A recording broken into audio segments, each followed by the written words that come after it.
Hello, good people. Welcome back to yet another video here at your favorite channel of your choice, Saint TV. Uncle Saint in roster rangu pachitupa chairo charanditi. Chanzadzi chamai venyu chigotwe mumba na mama. Pazwara nhasi. Zwara nhasi tawanirwa nyasha. Anditi. Vamwe vanovonga kuti tawanirwa nyasha dzei. Munhu wandakagara naye vazhinji ndofunga vanomuziva because akasike kutanga kuwanikwa panapa mukomana uyu he is a content creator but line recontent raakazochuza mazuva akapera iro raita kuti aputike zvakanyanya ndora tinoda kuti tizonyanyofokasa naro nekuda kwekuti kutaura zvokwadi vanhu munyika munomu vari kudhurwa. So mukomana uyu akauya kuti ange ari anoita kuti vanhu vasadhurwa. Kudhurwa pane zvipi? Ndozvandoda kuti ugare pasi uteerere kuti usazodhurwawo. But tisati tatanga zvakanyanya, if you are watching us for the first time, welcome. Chekutanga isa mudhindo. Joshua isa mudhindo by subscribing to this YouTube channel. Also don't forget to follow us on our Facebook page rakanzi Saint TV. Uncle Saint ndiyo account yedu pa TikTok nekuti taveko zvakare tichipisa. Sheriff Zim. Boy, baba. Zviri sei. Chikufamba. Uri sei munini? Hayi ndinofara. Anditi? Jehovha ari kuti chengeta. Aya zviri kuoneka. Ari sei mabasa?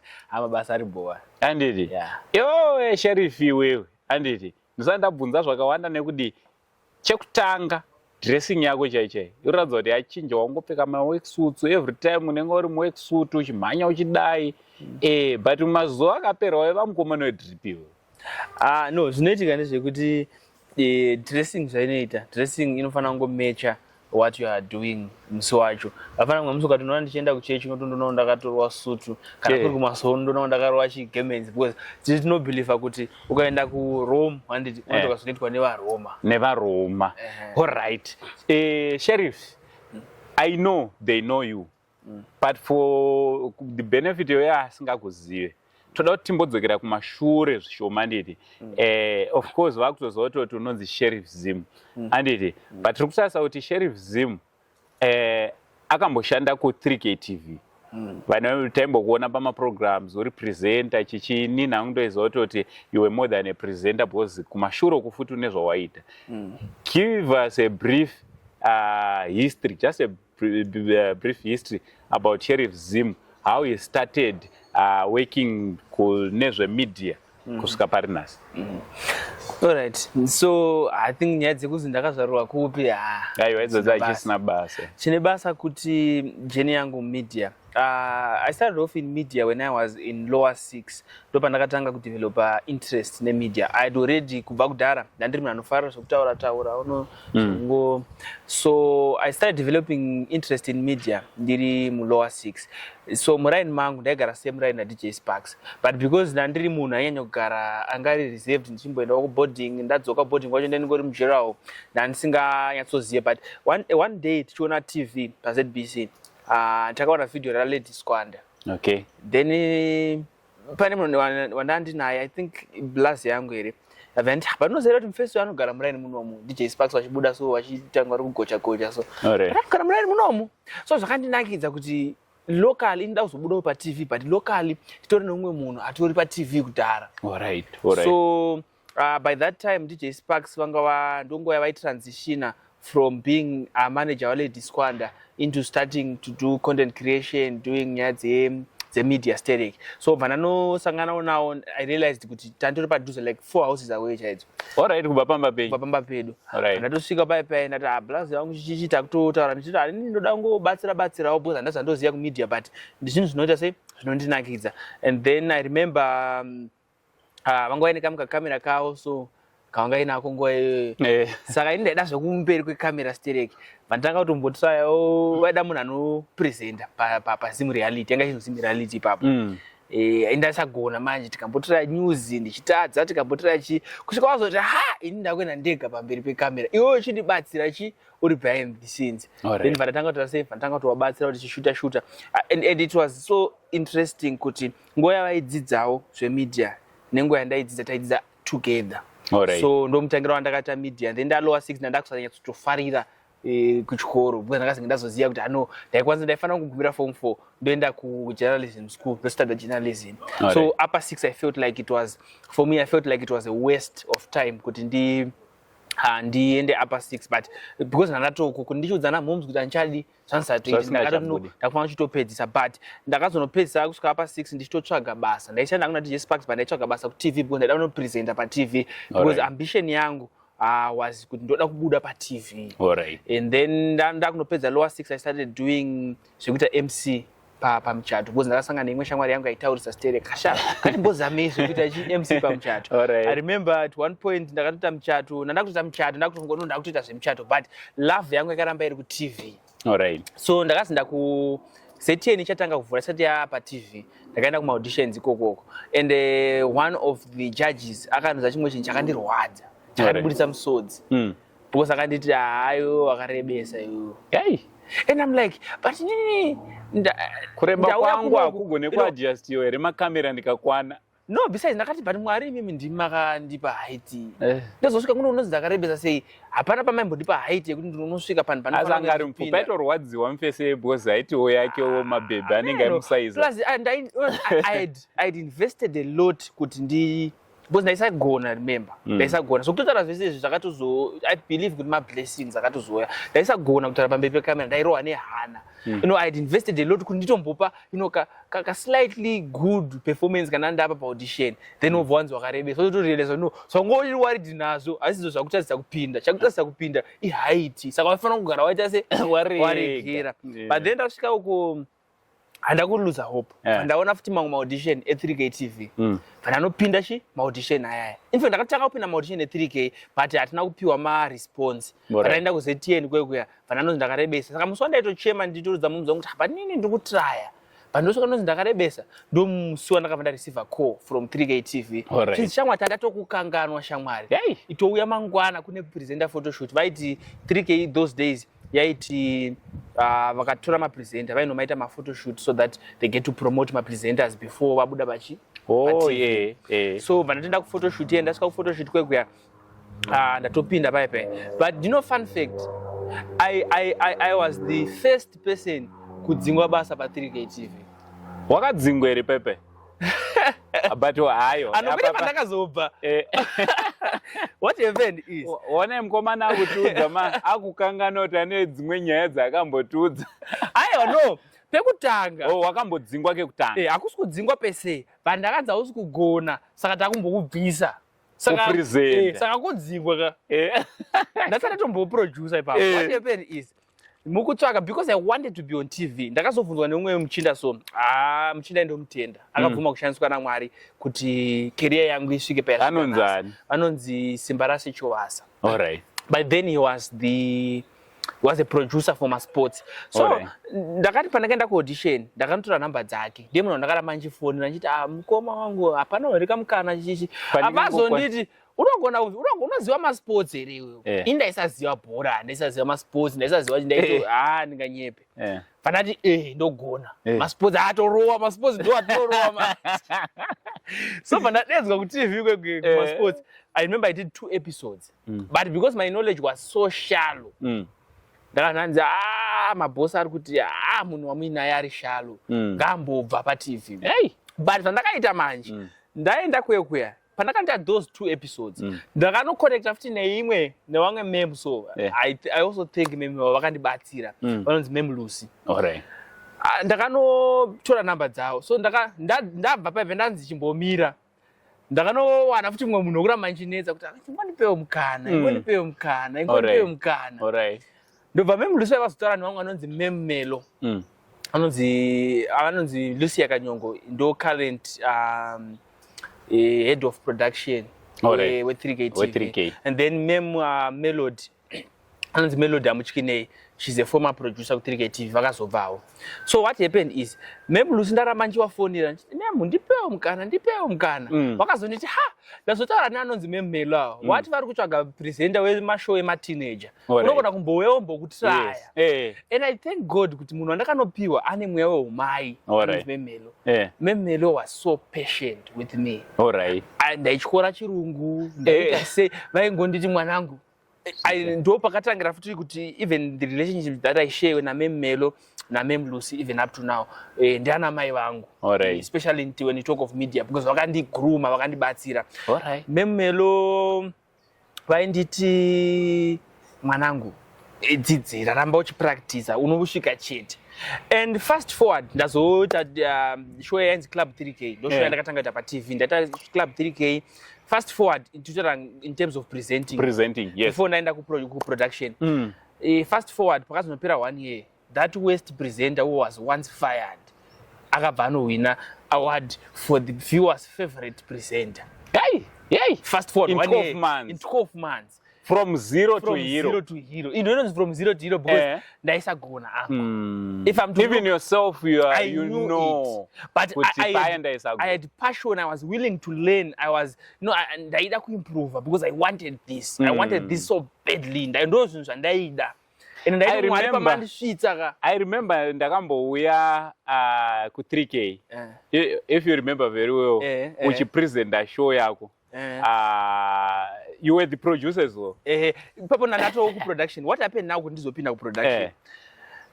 Ndakaramba ndichitry kuti no, I want more of this. Yes. I want more of this. So I had enrolled ku course ndichita journalism. So ndakaramba ndichinetsa kune wangu futi madam wakanibatsira. Anonzi Christina Nyirenda. She's now the head of marketing, I think. Marketing or corporate head of events for Jester Media Services. So 3K TV in a parent company actually on Jester Media Services. So no director where my events ikoko. So memo ave ndakazoramba ndingoti memo ndipo mukana ndachito ndichibatsira ndichidzidza because remember at this time ndaida kudzidza ndochinja naye nyuda ndaida kudzidza. So wakabva wazoti pavhurika opportunity yekuita production assistant. Pavhurika mukana paipai ndaenda kuinterview kwekuenda pasa interview ndatopiwa attachment but ndatopiwa attachment ndisati tosvika juu attachment because ndakanoti ini ndatosvika nguva attachment. But anopinda paipai. So nanopinda I was not experienced. Simba chivasa weuya wekumbondibatsira weuya. Ndio ndakabva ndanoita assistant wake. But Simba chivasa akabva azonopromotwa achinoita executive producer. I produce my sports. So nana nenguva shoma ndichita sei ndichimubatsira. Panoita like I became acting producer kuma sports. Apa ndiri munyowani.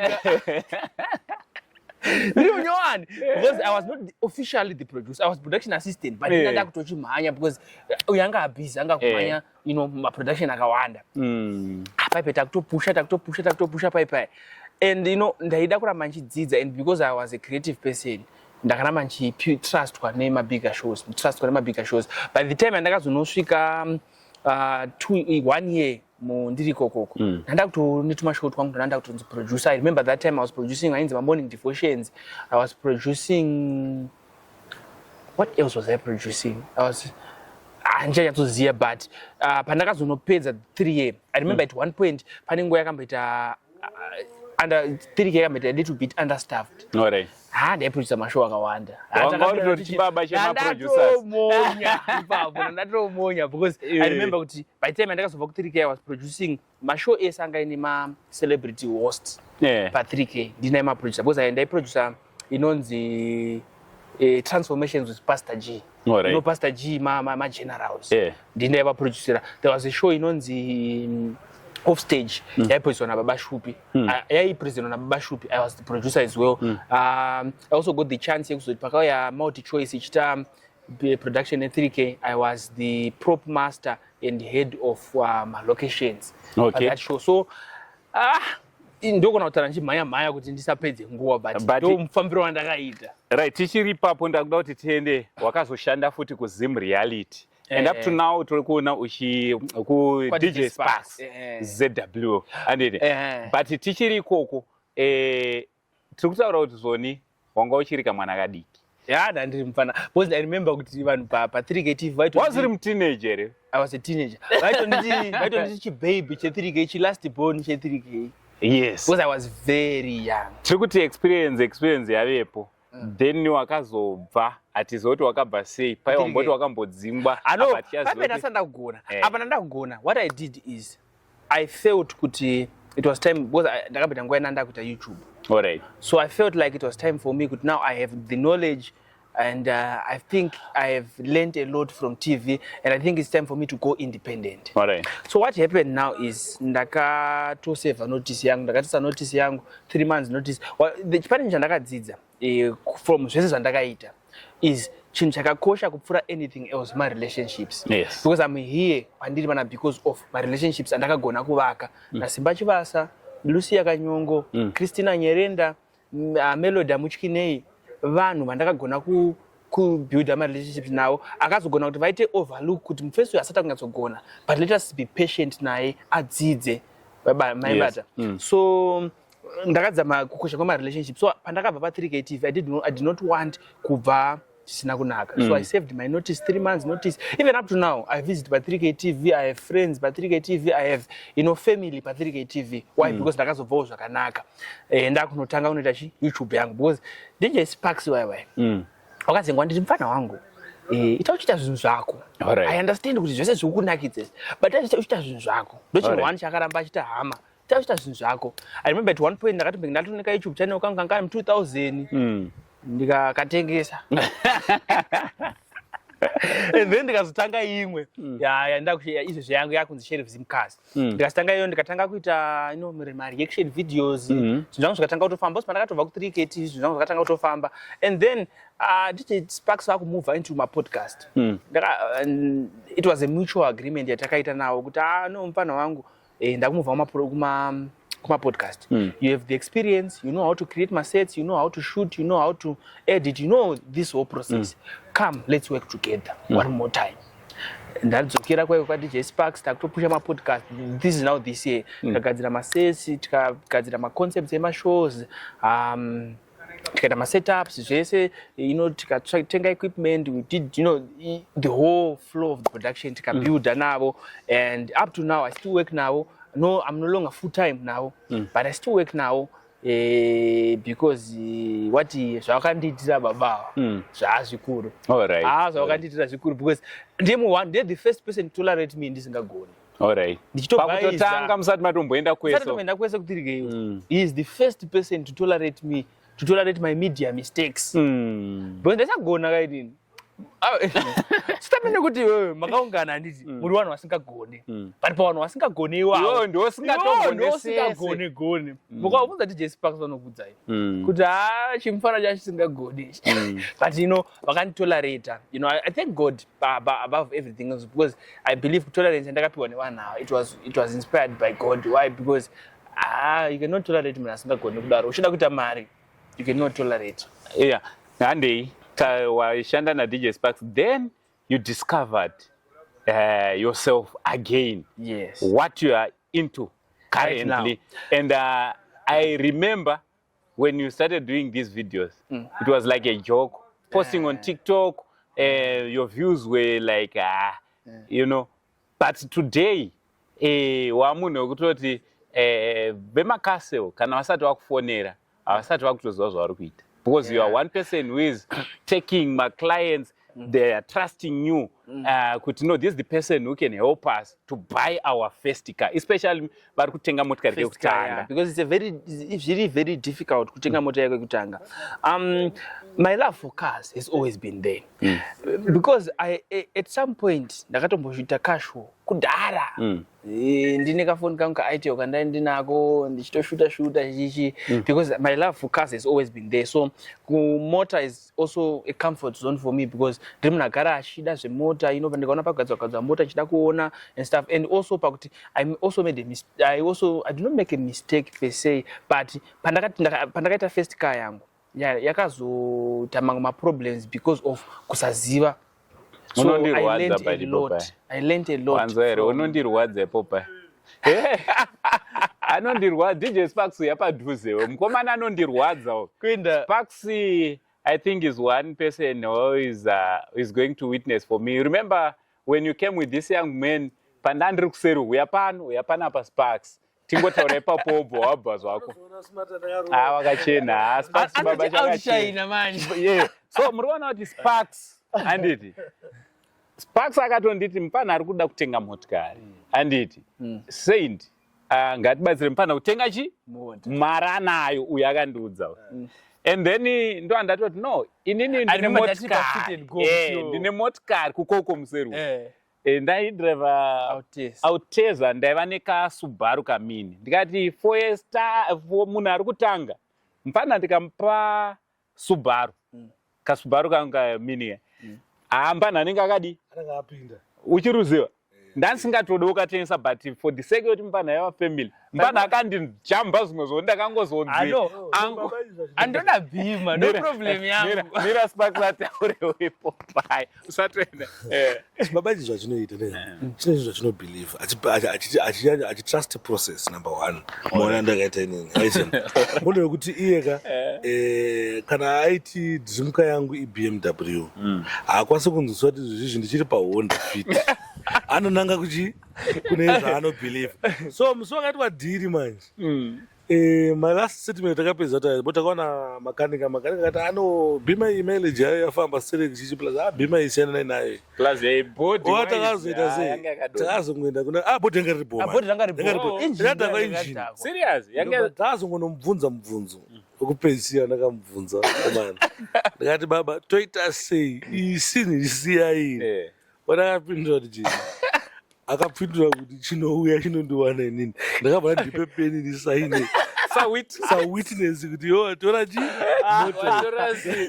isikuona chinhu seteam kati tinopanana maideas but nestatement 1 nekuti munhu akazotaura onde kuti chii ekuti chinouya chinondiwana ukonotora statement irororo atenhara achacontribute vavanati pasini ndakatobvunzwa ndainopesa mwanzi Elvis Rusani akatonditi zvoni chibaba mota mukuiona sei bho here bodzi iye anenge ati mota ndaiona ngebho but mimi mota mukuiona sei mandati chinouya chinondiwana saka nyange mukasangana nezvain the future munongozotaura havana kana kuzvimoko chai takakuza chimoko changu hachiite chakadhakwa zozozo ukapindura iwo kuti chinouya chinondiwana totanga kutokusapota kukusapota mani pakurashika ikoko mafriends akadaiwo avanda magaizi angu kumaraini tinogara inonzi politibiro tinogara tangoitumidza kuti politibiro yekuti kana aina zvake zvaari kuita tika aina madhizina adai kuita totanga tagara titika about 5-6 totanga tagara topa maideas recommendation nchiri boy kuti iwe ukauyewo chiti boys ndinoda kuti 0 tinokubvunza iwewo kuti uri kuda chimoko yekada usikuda chimoko iwe wakati kuda chimoko takupa maadvisor anoenderana nekuda chimoko iwewe wakati usikuda chimoko mondibatsira kusiyana nechibasa kana kumaneja right kana kumaneja tokudzota no iwewe ndika chitisi saka ndo mafambiro akaita aita zvinhu so regai nditi amuchigadzira pana mamozochi uncle because of how ambitious I am, you know, nema mistakes andoita because of my ambitions andinawo. You know, I believe that those things andisvitsa pandasvika pasi. You understand? Because I remember how ambitious I was by my first car. How ambitious I was by kunoenda ku TV. Because ndane shamwari dzangu dzandakatozosiyana nadzo because ndakavati akumana inini ka ini ndichaenda pa TV. Gore rinori mune muchindiona pa TV mimi. Vakaniseka. Vakakusaiza. Ndikati no, kana imi sikutobelieve ka ndakutobuda mu environment andisiri kubelieve. I remember mazuva ndakazonda ku TV ndandisina shamwari. Alright. No, ndandisina shamwari dzedze kuti dzezera rangu dzandotamba nadzo nandisina. Achitondizota nasipakisa shamwari dzangu madzikoma. Pandiwana naito ranga ratwa seko rapo revanhu veku TV kwacho ikoko. You know, I'm just learning something. Sometimes if you want to do something, you have to step out of my environment asingakusapote zvauri kuda kuva. I want to be a millionaire. Nditori musekuru unotonditendera kuti ndikati ndaita millionaire vantu go for it. But ndikaona vanhu vakunditi iwewe millionaire iwewe ndotiza. Ndochinja ndakadzidza kuti you know if you always have to be ambitious and from ambitions ako even nevanhu of course unofanira kuva nevanhu vanokudzoreredza zvafanana ndozodzoredza mumwe ndotodzoredza nana DJ Sparks nemi ana angu muchiti mufana wangu but apa unenge wada kumhanya you understand because I'm in terms of being ambitious I think I am a 100 out of 10 ambitious person because ndorota mudhara I'm a dreamer. Andi apa pauri kuita zvemotikari and pawakatanga kuti wakutanga kubetsera vanhu pakuita madeals emotikari wane mwedzi mingani and ndoda kuti ubva wabatanidza kuti ndeapi mistakes anoitwa nevanhu especially vanhu vanotenga motikari kekutanga number 1. Number 2 kuti munhu anga ari kwanisa kuziva kuti apa madhiri emotikari because madhiri emotikari anonetsa number 1 ane mapurisa mukati ane jeri andori nejeri riri serious zvokuti ukangotenga motikari chitenge nemari yako yawatobuditsa unogona kuenda kujeri futi chimbopawo advice paarea idzodzo.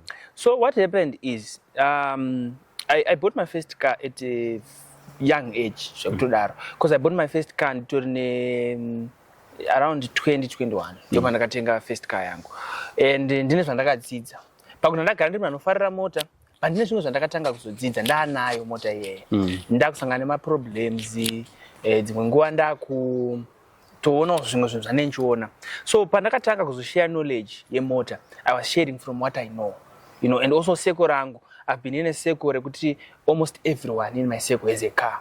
So my problems ema Japanese cars takamaona, my problems ema German cars takamaona, my problems Benz, BMW, Honda takamaona. So ndanda munhu wekuti I had so much knowledge. In fact I have so much knowledge kunyaya dzemota. So ndakatanga nchiti let me just share, because I'm doing what I'm passionate about. Ndikati motor ndikata say I'm passionate about this, even zvikasanipa mari I'm still happy to do what I do. Then ndatanga kudaro it blew up because ndakasvika ndichinotaura zvinhu zvaisataurwa, ndakasvika ndichinotaura zvinhu zvainzi zvitaurwe, ndakasvika ndichinotaura no dzimwe mota dzinzi kuraiwana namakanika and it's true. Inini my first car kuti ndizosvika pakuzoitengesa of course yanga yafa but munhu akazita ndizonoitengesa ndatoona kuti mota iyi yakutoita udyi angari makanika anga asingazive angaita basa asingazive so from all that I've learned inondrwadza inini nemotikari yangu I think ndakambotaura makanika futi akandipedzesera motikari yangu motikari yanga itori bho. So I decided no these car owners haukwanisi kuita mechanics because kuda kuita mota but we can give you my tips ekuti unoona sei kuti makanika azive, unosadza sei makanika, unoenda garage ripi so ndatanga kudaro ndichishare knowledge pakutenga mota also ma gray areas ekutenga mota kuti unoona kutenga mota ukasita VTS check zvakashatire chii, ukatenga mota ukasa due diligence yekuverify kuti condition right unosangana nezvo zvakaita sei. So mukudaro people started to reach out to me kuti ainisha mari yangu ndinayo ndaunganza 5000 yangu but I am afraid kuti ndinonovhara, I'm afraid kundogona kutengesera mota isingaite and then I started to say what can I do to help these people understand. Of course I ndinocharge mari to be a consultant but why I charge money is not because ndinenge ndichida mari yavo but time yangu ndo yandochajira but kuti munhu ndingomubatsira zvemota dzimwe vamwe vanotondibvunza kusvika totenga mota achingondibvunza paWhatsApp ndichitongomubatsira